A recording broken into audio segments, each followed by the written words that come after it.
ಈಗ H S R P ಈಗ ಒಂದು ಕಂಪ್ಲೀಟ್ ಮಾಡಿದ್ದೀನಿ ಒಂದು ಗಾಡಿನ. ಅದು ಒಂದೊಂದು ಗಾಡಿಗೂ ಒಂದೊಂದು ಸಿ ಸಿ ಲೆಕ್ಕದಲ್ಲಿ ಒಂದೊಂದು ಅಮೌಂಟ್ ಬರ್ತಾಯಿದೆ. ಈಗ ನೋಡಿ ಇದೊಂದು ಗಾಡಿ ಇದರಲ್ಲಿ ಒಂದು 4 ವೀಲರ್ ಮಾಡಿದ್ದೀನಿ. ಗಾಡಿ ನಂಬರ್ ಬಂದು KA50 ಇದ್ರ ಮೇಲೆ. ಇದರಲ್ಲಿ ಸಿ ಸಿ ಬಂದು 1364 ಇದೆ. 1364ಕ್ಕೆ ಟೋಟಲು ಪೇಮೆಂಟ್ ಬಂದು 826. ಅದರಲ್ಲಿ 650 ರೂಪಾಯಿ ಗೌರ್ಮೆಂಟ್ ಚಲನು, ಅದ್ರಿಗೆ 117 ರೂಪಾಯಿ GST.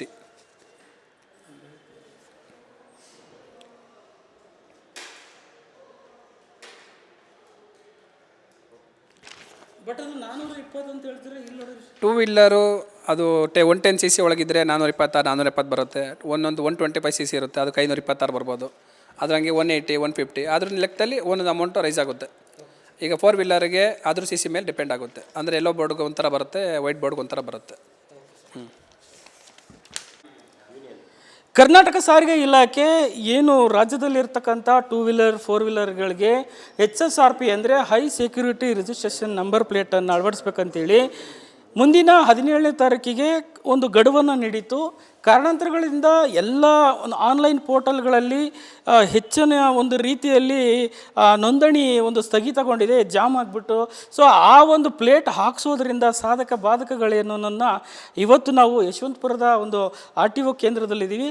ಇಲ್ಲಿರುವ ಮಾಹಿತಿಯ ಪ್ರಕಾರ ಹೇಳೋ ಪ್ರಕಾರ ಆ ಒಂದು ಪ್ಲೇಟನ್ನು ಹಾಕ್ಸೋದ್ರಿಂದ ಏನೆಲ್ಲ ವಾಹನ ಸವಾರರಿಗೆ ಅನುಕೂಲಗಳೇನಿದೆ, ಅನಾನುಕೂಲಗಳೇನಿದೆ, ಸೊ ಅದರ ಬಗ್ಗೆ ವಿಸ್ತೃತವಾಗಿ ಮಾತಾಡೋಕ್ಕೆ ನಮ್ಮ ಜೊತೆಯಲ್ಲಿ ಒಬ್ಬರು ಇದ್ದಾರೆ, ಕೃಷ್ಣಮೂರ್ತಿ ಅಂತೇಳಿ. ಅವ್ರನ್ನೇ ಮಾತಾಡ್ತಾ ಹೋಗ್ತೀನಿ. ಸರ್ ನಮಸ್ತೆ. ನಮಸ್ತೆ ಸರ್, ಈ ನಂಬರ್ ಪ್ಲೇಟ್ ಈಗ ಸರ್ಕಾರ ಹೇಳಿದೆ HSRP ನಂಬರ್ ಪ್ಲೇಟನ್ನು ಅಳವಡಿಸ್ಕೊಳ್ಬೇಕು, 17ನೇ ತಾರೀಕು ಲಾಸ್ಟ್ ಅಂತ ಸರ್ಕಾರ ಹೇಳಿದೆ. ಸೊ ಅದ್ರ ಬಗ್ಗೆ ಹೇಳಿ, ಮತ್ತು ಆ ಗಡುವು ಮೀರಿ ಈಗ ಸಾರಿಗೆ ಇಲಾಖೆ ಮಿನಿಸ್ಟ್ರು ರಾಮಲಿಂಗಾರೆಡ್ಡಿ ಅವರು 3 ತಿಂಗಳ ಎಕ್ಸ್ಟೆಂಡು ಕೂಡ ಮಾಡಿದ್ದಾರೆ. ಸೊ ಇದರಿಂದ ವಾಹನ ಸವಾರರಿಗೆ ಏನು ಉಪಯೋಗ ಏನು, ಮತ್ತು ಅದ್ರ ಬಗ್ಗೆ ಡೀಟೇಲ್ಸ್ ಹೇಳಿ. ಕೇಂದ್ರ ಸರ್ಕಾರ ಮತ್ತು ರಾಜ್ಯ ಸರ್ಕಾರ ಮಾಡಿರೋದು ಇದು ಕಾರ್ಯ ಶ್ಲಾಘನೀಯ.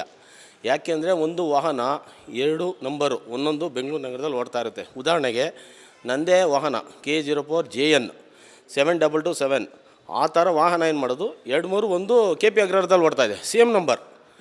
ಈ ರೀತಿ ನಮಗೆ ಹೆಲ್ಮೆಟ್ ವಿತೌಟ್ ಹೆಲ್ಮೆಟ್ ಅಂತ ಬರ್ತಾನೆ ಇದೆ ಹೆಲ್ಮೆಟ್ಟು. ಮತ್ತು ಬುಲೆಟ್ದು ಅಷ್ಟೇ, ಪ್ರತಿಯೊಂದು ಹಂತದಲ್ಲೂ ಅಷ್ಟೇ K04JG 9099 ಮತ್ತು ಫ್ರೀಡಮ್ ಪಾರ್ಕಲ್ಲಿ 3-4 ಸಿಗ್ನಲ್ ಜಂಪ್ ಆಗಿದೆ ಅಂತ ಬರ್ತಾಯಿದೆ. ಅದು ನಾನು ಅಲ್ಲಿ ಹೋಗೇ ಅಲ್ಲ helmet. Actually without helmet, jumping, no parking ಅಂತ ಬರ್ತಾನೆ ಇದೆ.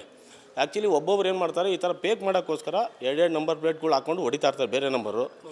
ಆ ರೀತಿಯಿಂದ ಇದು ಕೇಂದ್ರ ಸರ್ಕಾರ ರಾಜ್ಯ ಸರ್ಕಾರ ಮಾಡಿದ್ದು ಶ್ಲಾಘನೀಯ. ಇದು ಒಂದು ಒಳ್ಳೆಯ ವಿಷಯನೇ ಆ್ಯಕ್ಚುಲಿ. ಅಂದರೆ ಸರ್ಕಾರ ಏನು ಮಾಡಿದೆ ಅದ್ರ ಬಗ್ಗೆ ಏನು ಮಾಡೋದು, ಒಂದೊಂದು ಹಂತದಲ್ಲೂ ಸಾರಿಗೆ ಇಲಾಖೆ ಇರ್ಬೋದು, ಪ್ರತಿಯೊಂದು ಇದು ಪೊಲೀಸ್ ಟ್ರಾಫಿಕ್ಕು ಆ ಹಂತದಲ್ಲಿ ಅವ್ರವ್ರಿಗೆ ಕೊಟ್ಟು ಅಲ್ಲಿ ಮಾಡಬೇಕು. ಆ್ಯಕ್ಚುಲಿ ಏನಂದರೆ ಸೈಬರಲ್ಲಿ ಕೊಟ್ಟಿದ್ದಾರೆ. ಈಗ ಸೈಬರಲ್ಲಿ ನಾವು ಬುಕ್ ಮಾಡಿದ್ರಿ, ಈಗ ಮೊನ್ನೆ 1100 ರೂಪಾಯಿನ ಕಟ್ಟಿದ್ದೀರಿ.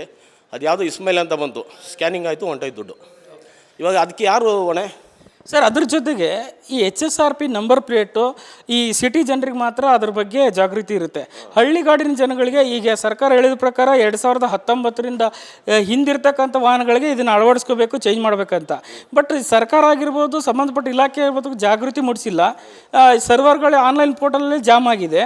ಸೊ ಒಟ್ಟಾರೆ ಇದರ ಒಂದು ಏನು ವಿಶೇಷ ಏನು, ಇದನ್ನು ಅಳವಡಿಸ್ಕೊಂಡ್ರೆ ವಾಹನ ಸವಾರರಿಗೆ ಯಾವ ನಿಟ್ಟಿನಲ್ಲಿ ಉಪಯೋಗ ಇದೆ ಮತ್ತು ಡಿಸ್ಅಡ್ವಾಂಟೇಜ್ ಏನಿದೆ?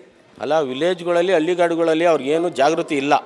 ಅವ್ರ ಬಗ್ಗೆ ಜಾಗೃತಿ ಮೂಡಿಸ್ಬೇಕು. ಆ್ಯಕ್ಚುಲಿ ಸರ್ಕಾರ ಏನಿದೆ, ಸಾರಿಗೆ ಇಲಾಖೆ ಇರ್ಬೋದು, ಇದು ಸಂಚಾರಿ ಪೊಲೀಸ್ ಇರ್ಬೋದು, ಜಾಗೃತಿ ಮೂಡಿಸ್ಬೇಕಿದೆ. ಆ್ಯಕ್ಚುಲಿ ಒಂದೊಂದು ಪ್ರತಿಯೊಂದು ಹಂತದಲ್ಲೂ ಅವ್ರಿಗೇನು ಗೊತ್ತಿರಲ್ಲ. ಈಗ ಹಳ್ಳಿಯವ್ರಿಗೇನು ಗೊತ್ತಿದೆ, ಇವಾಗ ಒಂದು ಆನ್ಲೈನಲ್ಲಿ ಮಾಡಿ ಅಂದರೆ ಅವ್ರಿಗೇನು ಗೊತ್ತಿದೆ, ಏನು ಕೆಲಸ ಗೊತ್ತು ಅವ್ರಿಗೆ? ಪಾಪ ಅಲ್ಲೊಂದು ಓಡಿಸ್ತಾರೆ, ಒಂದು ಗಾಡಿ ತೊಗೊಂಡು ಓಡಿಸ್ತಾ ಇರ್ತಾರೆ, ಏನೋ ಒಂದು ಎಮರ್ಜೆನ್ಸಿ ತೊಗೊಂಡು ಓಡ್ತಾರೆ, ಎಲ್ಲೋ ಹೋಗ್ತಾರೆ ಬರ್ತಾರೆ. ಅವ್ರಿಗೆ ಜಾಗೃತಿ ಮೂಡಿಸ್ಬೇಕು. ಈ ರೀತಿ ಇದೆ, ಈ ರೀತಿ ಸೆಕ್ಯೂರಿಟಿ ನಿಮ್ಮ ಇದರಲ್ಲಿ ಒಳ್ಳೇದಾಗುತ್ತೆ. ಯಾವುದೇ ಒಂದು ಇವಾಗೇನೋ ಒಂದು ಆಕ್ಸಿಡೆಂಟ್ ಆಗ್ಬಿಡ್ತು, ಯಾರೋ ಒಬ್ಬ ಹೊಡೆದೋಗ್ಬಿಡ್ತಾನೆ, ಅವಾಗ ಯಾರು ಬರ್ತಾರೆ ಜವಾಬ್ದಾರಿ? ಅದರಿಂದ ಮಾಡಿರೋದು ಒಂದು ಒಳ್ಳೆ ಕಾರ್ಯನೇ, ಒಳ್ಳೆ. ಸರ್, ಈಗ ರಸ್ತೆ ಅಪಘಾತ ಆದಾಗ ಆ ವ್ಯಕ್ತಿನ ಕಂಡು ಹಿಡಿಯೋಕ್ಕಾಗಿರ್ಬೋದು, ಅದೇ ವ್ಯಕ್ತಿ ವಾಹನ ಆ ಓನರ್ ಅವರೇ ಅನ್ನೋದಕ್ಕೆ ಈಗ HSRPಯಲ್ಲಿ ನಾವು ಯಾವ ರೀತಿ ಅಂದರೆ ಅದನ್ನು ಯಾವ ರೀತಿ ಗುರುಸೋದು? ಆ ನಂಬರಲ್ಲಿ ಏನಾರು ಸೀರಿಯಲ್ ನಂಬರ್ ಇರುತ್ತಾ ಅಥವಾ ಏನಾದ್ರು ಸ್ಕ್ಯಾನ್ ಕೋಡ್ ಇರುತ್ತಾ? ಅದ್ರ ಬಗ್ಗೆ ಸೀರಿಯಲ್ ನಂಬರ್ ಇರುತ್ತೆ, ಸ್ಕ್ಯಾನ್ ಕೋಡ್ ಇರುತ್ತೆ, ಅದು ನಂಬರು ಸೀರಿಯಲ್ ನಂಬರ್ ಪ್ರಕಾರ ಅದು ಹೊಡೆದ ತಕ್ಷಣ ಗಾಡಿ ನಂಬರ್ ಬಂದ್ಬಿಡುತ್ತೆ. ನೀವು ಇದು ಮಾಮೂಲಿ ಇಂಡ್ ಪ್ಲೇಟ್ ಅಂತ ಮಾಡಿದ್ದಾರೆ, ಅದು ಮಾಮೂಲಿ ಬಿಡಿ, ಅದೇನೋ ಪ್ಲೇಟ್ ಹಾಕಿರ್ತಾರೆ, ಅದೇನು ಯೂಸ್ ಇಲ್ಲ, ಅದೇನೇ ಹೊಡೆದ್ರು ಕೋಡ್ ಬರೋಲ್ಲ. ಇದರಲ್ಲಿ ಕೋಡ್ ಬರುತ್ತೆ AG 6160676 ಅಂತ. ಆ ಕೋಡ್ ಹೊಡೆದ್ರೆ ಕರೆಕ್ಟಾಗಿ ಬಂದ್ಬಿಡುತ್ತೆ ಡೀಟೇಲ್, ಯಾರು ವಾಹನ ಮಾಲೀಕರು. ಈಗ ಅಕಸ್ಮಾತ್ ಏನೋ ಪೇಕ್ ಮಾಡಿರ್ತಾರೆ, ಈಗ ಒಂದೇ ನಂಬರ್ ಹಾಕ್ಬಿಟ್ಟು 2 ನಂಬರ್ ಯಾರಿಗೋ ಕೊಟ್ಟಿರ್ತಾರೆ, ಗಾಡಿ ಸೇಲ್ ಮಾಡಿರ್ತಾರೆ. ಅವಾಗ ಅವ್ರೇನೋ ಸಾರಿಗೆ ಇಲಾಖೆಗೆ ಬಂದಾಗ ನಂದು ವಾಹನ ನಂದಿಲ್ಲ ಅಂತ ಹೇಳ್ತಾರೆ. ಅವಾಗ ಏನು ಮಾಡ್ತೀರಾ, ಅವಾಗ ಕರೆಕ್ಟಾಗಿ ಇದು ಸ್ಕ್ಯಾನಿಂಗ್ ಒಂದು ಕರೆಕ್ಟಾಗಿ ಕೊಟ್ಟರೆ ಅದು ಕರೆಕ್ಟಾಗಿ ಗಾಡಿ ನಂಬರು ಫೈಂಡ್ ಔಟ್ ಆಗ್ಬಿಡುತ್ತೆ. ಇದು ಮಾಡಿರೋದು ಒಳ್ಳೆ ಶ್ಲಾಘನೀಯ ಸರ್ಕಾರ. ಅಂದರೆ ಸಾರಿಗೆ ಇಲಾಖೆಗಳಲ್ಲಿ ಏನೇನಂದರೆ ಒಂದೊಂದು ಕೌಂಟ್ರ್ ತೆಗಿಬೇಕು. ಇದು ಇವಾಗ ನೋಡಿ ಸಾಮಾಜಿಕ ಜಾಲತಾಣದಲ್ಲಿ ಪೇಕ್ ಆಗ್ತಾಯಿದೆ. ಪಾಪ ಜನಗಳು ಗೊತ್ತಿಲ್ಲ, ಬುಕ್ ಮಾಡ್ತಾರೆ. ಇವಾಗ ಏನು ಮಾಡೋದು, ದುಡ್ಡು ಹಾಕ್ತಾರೆ. ಇವಾಗ 1000 ಇನ್ನೊಂದು ಸ್ಕ್ಯಾನಿಂಗ್ ಮಾಡ್ತಾರೆ, ಏನೋ ನಮ್ಗೆ ನಂಬರ್ ಪ್ಲೇಟ್ ಬಂದುಬಿಡುತ್ತೆ, ನಾಳೆಯಿಂದ ಟ್ರಾಫಿಕ್ ಅವ್ರು ಹಿಡಿದ್ಬಿಡ್ತಾರೆ, ನಾನು ಆಚೆ ಹೋದ್ರೆ ಅಂದ್ಬಿಟ್ಟು ಹಿಡಿದ್ಬಿಡ್ತಾರೆ. ಇದರಿಂದ ಏನು ಮಾಡೋದು, ಸಾರಿಗೆ ಇಲಾಖೆಯಲ್ಲಿ ಒಂದು ಕೌಂಟ್ರ್ ಓಪನ್ ಮಾಡಿ, ಈಗ ರಾಮಲಿಂಗಾರೆಡ್ಡಿ ಅವರು ಇರ್ಬೋದು, ಸರ್ಕಾರದ ಸನ್ಮಾನ್ಯ ಸಿದ್ದರಾಮಯ್ಯ ಇರ್ಬೋದು, ಒಂದು ಕೌಂಟ್ರ್ ಓಪನ್ ಮಾಡಿ ಸಾರಿಗೆ ಇಲಾಖೆಗಳಲ್ಲಿ ಸಾರ್ವಜನಿಕರಿಗೆ ಇವಾಗ ಟ್ರಾನ್ಸ್ಫರ್ಗೆ ಬರ್ತಾರೆ, ಏನೋ ವರ್ಗಾವಣೆ ಬರ್ತಾರೆ, ಅಲ್ಲೇ ಆ ಗಾಡಿಗಳು ರೆಕಾರ್ಡ್ ಆದ ತಕ್ಷಣ ಅಲ್ಲೇ ಒಂದು ಪ್ಲೇಟ್ ಕೊಟ್ಟು ಅಲ್ಲೇ ಫಿಟ್ ಮಾಡೋವಂಥ ಒಂದು ವ್ಯವಸ್ಥೆ ಮಾಡಬೇಕು. ಸರ್, ಆಮೇಲೆ ಈಗ ನಾವು ವೆಹಿಕಲ್ ಎಲ್ಲಿ ಯಾವ ಅಂಗಡಿಯಲ್ಲಿ ಪರ್ಚೇಸ್ ಮಾಡಿರ್ತೀವೋ ಅಲ್ಲಿ ಹೋಗಿ ನಾವು ಅದನ್ನು ಚೇಂಜ್ ಮಾಡಿಸ್ಬೇಕಂತ ಕೆಲವೊಬ್ರು ಹೇಳ್ತಾರೆ. ಸೊ ಅದು ಎಷ್ಟರ ಮಟ್ಟಿಗೆ ಸರಿ? ಮತ್ತು ಅಲ್ಲಿ ಹೋದಾಗ ಸುಮಾರು ನಾವು ರಿಯಾಲಿಟಿ ಚೆಕ್ ಮಾಡಿದಾಗ ಗೊತ್ತಾಗಿದೆ, ಇನ್ನೊಂದು ಕಡೆ ಹೋಗಿ ಅಂತ ಅವರು ಸಾಗಾಗ್ತಾರೆ. ಇದು ಯಾವ ರೀತಿ ಸರ್? ಅಲ್ಲ, ಅಲ್ಲಿ ಹೋದಾಗ ನಮ್ಮ ಇದರಲ್ಲಿ ಈಗ ಆ್ಯಕ್ಚುಲಿ ಬಂದಿಲ್ಲ ಅಂತ ಹೇಳ್ತಾರೆ, ನಮ್ಗೆ ಆಗಿಲ್ಲ, ನಾವು ಮಾಡ್ತಾ ಇಲ್ಲ, ಇವಾಗ ಇನ್ನೊಂದು ಕಡೆ ಹೋಗಿ ಅಂತ ಆಗ್ತಾರೆ. ಈ ಸರ್ವರ್ ಪ್ರಾಬ್ಲಮಿಂದ ಏನು ಮಾಡ್ತಾರೆ, ಸರ್ವರ್ ಹ್ಯಾಕ್ ಆಗ್ತಾಯಿದೆ. ಸರ್ವರ್ ಹ್ಯಾಕ್ ಆಗೋದ್ರಿಂದ ಏನು ಮಾಡ್ತಾರೆ, ಅಲ್ಲಿ ಬಂದು ನಮ್ಗೆ ಇಷ್ಟು ಗಾಡಿಗಳು ಇಷ್ಟು ಕೊಟ್ಟಿದ್ದಾರೆ, ನಾವು ಇವತ್ತೇ ಅಂದ್ಬಿಟ್ಟು ಅಷ್ಟು ಲಾಸ್ಟ್ ಮಾಡ್ತಾರೆ. ಇದರಿಂದ ಏನು ಮಾಡೋದು, ಅವರು ಸರ್ವರ್ ಏನಿದೆ ಸರ್ವರ್ದು ಒಂದು ವ್ಯವಸ್ಥೆ ಕರೆಕ್ಟಾಗಿ ಮಾಡಬೇಕು. ಹೊಡೆದ ತಕ್ಷಣ ಏನೋ ಫೀಡ್ ಮಾಡ್ತಾರೆ, ಕರೆಕ್ಟಾಗಿ ಒಂದು ಓಪನ್ ಆದರೆ ಕರೆಕ್ಟಾಗಿ ಫೀಸ್ ಏನು ತೊಗೊಳುತ್ತೋ ತೊಗೊಳ್ಳಿ. ಒಂದು ವೇಳೆ HSRP ನಂಬರ್ ಪ್ಲೇಟು ವಾಹನ ಸವಾರ ಹಾಕಿಸ್ದಿದ್ರೆ ಪೊಲೀಸ್ ಇಲಾಖೆ ಅದರಲ್ಲಿ ವಿಶೇಷವಾಗಿ ಟ್ರಾಫಿಕ್ ಪೊಲೀಸವರು 1000 ರೂಪಾಯಿ ದಂಡವನ್ನು ಪ್ರತಿದಿನ ಅದಕ್ಕೆ ದಂಡ ಹಾಕ್ತಾರೆ ಅಂತ ಕೇಳಿ ಬರ್ತಾ ಇದೆ. ಇದು ಎಷ್ಟು ಮಟ್ಟಿಗೆ ಸರಿ? ಇದೆಲ್ಲ ಸಾರ್ವಜನಿಕರಿಗೆ ಬರೇ ಅಷ್ಟೇ. ಇದೆಲ್ಲ ಏನು ಇದು ಉಪಯೋಗ ಇಲ್ಲ. HSRP ಪ್ಲೇಟಿಂದ ಏನು ಉಪಯೋಗ ಇದೆ? ಪ್ಲಸ್ಸು ರಸ್ತೆ, ಇವಾಗ ಗುಂಡಿ ಅವಾಂತರ ರಸ್ತೆಗಳಿದ್ದಾವೆ, ಎಷ್ಟೋ ಇದ್ದಾವೆ. ಒಂದೊಂದು ಏರಿಯಾದಲ್ಲಿ ಗುಂಡಿ ಇದು ರಸ್ತೆಗಳೇ ಇಲ್ಲ, ಫುಲ್ಲು ಒಳ್ಳೆ ಗುಂಡಿಮಯ ರಸ್ತೆ ಇದೆ. ಅಂಥದ್ದನ್ನೆಲ್ಲ ವ್ಯವಸ್ಥೆ ಮಾಡಿ ಫಸ್ಟ್ ಅದು ಮಾಡಲಿ ಸರ್ಕಾರ. ಅದೇನಿದೋ ಅಂಥದ್ದು ಮಾಡಿ ಫಸ್ಟು ಇದ್ರ ಬಗ್ಗೆ ಆ್ಯಕ್ಷನ್ ತೊಗೊಳ್ಳಿ. ಅದು ಒಂಥರ ವ್ಯವಸ್ಥಿತ ಜಾಲ.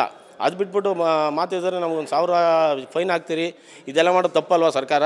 ಸಾರ್ವಜನಿಕ ಏನು ಅಂದರೆ ಇದು ಒಂಥರ ಒಂದು ರೀತಿಯ ದಂಡದ ಬರೆ. ಖಾಸಗಿ ವ್ಯಕ್ತಿಗಳಿಗೆ ಕಾಂಟ್ರಾಕ್ಟ್ ಕೊಡ್ಬೋದು, ಅದರಿಂದ ಒಂದು ವ್ಯವಸ್ಥೆ ಜಾಲ. ಪ್ಲಸ್ಸು ಬೇರೆ ಯಾರಿಗೂ ಒಂದು ಕಾಂಟ್ರಾಕ್ಟ್ ತೊಗೊತಾರೆ, ಅದರಿಂದ ಪರ್ಸೆಂಟೇಜ್ ಇರುತ್ತೆ, ಆ ಪರ್ಸೆಂಟೇಜಲ್ಲಿ ಮಾಡ್ತಾರೆ ಅಷ್ಟೇ. ಕೃಷ್ಣಮೂರ್ತಿ HD ಕುಮಾರಸ್ವಾಮಿ ಅಭಿಮಾನಿ ಮಹಿಳಾ ಸಂಘ. ಸರ್, ಇನ್ನೊಬ್ಬರು ನಮ್ಮ ವಾಹನ ಸವಾರರು ಇದ್ದಾರೆ, ಅವ್ರನ್ನೂ ಮಾತಾಡ್ಸ್ತಾ ಹೋಗ್ತೀನಿ. ಸರ್ ಹೇಳಿ ಸರ್, HSRP ನಂಬರ್ ಪ್ಲೇಟ್ ಬಗ್ಗೆ ನಿಮ್ಮ ಅಭಿಪ್ರಾಯ, ಇದನ್ನು ಹಾಕ್ಸ್ಕೊಂಡ್ರೆ ಏನು ಯೂಸ್ ಇದೆ ಅಂತ? ಸರ್, HSRP ನಂಬರ್ ಪ್ಲೇಟಿಂದ ನಮಗೆ ತುಂಬ ಅನುಕೂಲ. ಯಾಕಂದರೆ ಎರಡೆರಡು ಗಾಡಿ ಓಡಿಸೋದಕ್ಕೆ ಅವಶ್ಯಕತೆ ಇರಲ್ಲ. ಇಲ್ಲೊಂದು ಗಾಡಿ ಅಲ್ಲೊಂದು ಗಾಡಿ ಓಡ್ತಾ ಇರೋದು ಅದೊಂದು.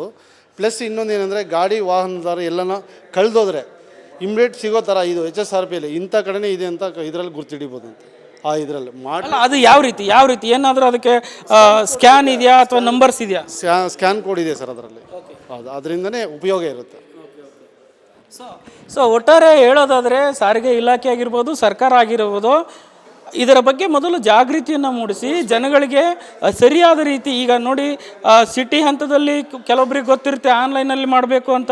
ಅದೇ ಹಳ್ಳಿಗಳಲ್ಲಿ ಕರ್ನಾಟಕದಲ್ಲಿರ್ತಕ್ಕಂಥ ಎಲ್ಲ ಹಳ್ಳಿಗಳಲ್ಲೂ ಕೂಡ ಇದರ ಬಗ್ಗೆ ಜಾಗೃತಿಯನ್ನು ಮೂಡಿಸಿ ತದನಂತರ ನೀವು ದಂಡ ಹಾಕುವ ಒಂದು ಏನು ಪೊಲೀಸ್ ಇಲಾಖೆ ಆಗಿರ್ಬೋದು, ಟ್ರಾಫಿಕ್ ಆಗಿರ್ಬೋದು, ಅದನ್ನು ಮುಂದಾಲೋಚನೆಯನ್ನು ಮಾಡಿ. ಜೊತೆಗೆ ಈ HSRP ಪ್ಲೇಟ್ರಲ್ಲಿ ಸುಮಾರು ಫೇಕ್ ಆನ್ಲೈನ್ ಅಕೌಂಟ್ಗಳು ಬರ್ತಾ ಇದೆ, ಅದನ್ನು ಕೂಡ ಸರ್ಕಾರ ಗಮನ ವಹಿಸಿ ದಮನ ಮಾಡಬೇಕು ಮತ್ತು ಇದರ ಬಗ್ಗೆ ಸಪ್ರೇಟ್ ಕೌಂಟರ್ನ ತೆಗಿಬೇಕನ್ನೋದು ಸಾರ್ವಜನಿಕ ಏನು ವಾಹನ ಚಾಲಕರ ಒಂದು ಏನು ಹೇಳ್ತಾರೆ ಮನವಿ ಕೂಡ ಆಗಿದೆ ಮತ್ತು ಆಗ್ರಹ ಕೂಡ ಆಗಿದೆ ಅಂತಲೇ ಹೇಳ್ಬೋದು.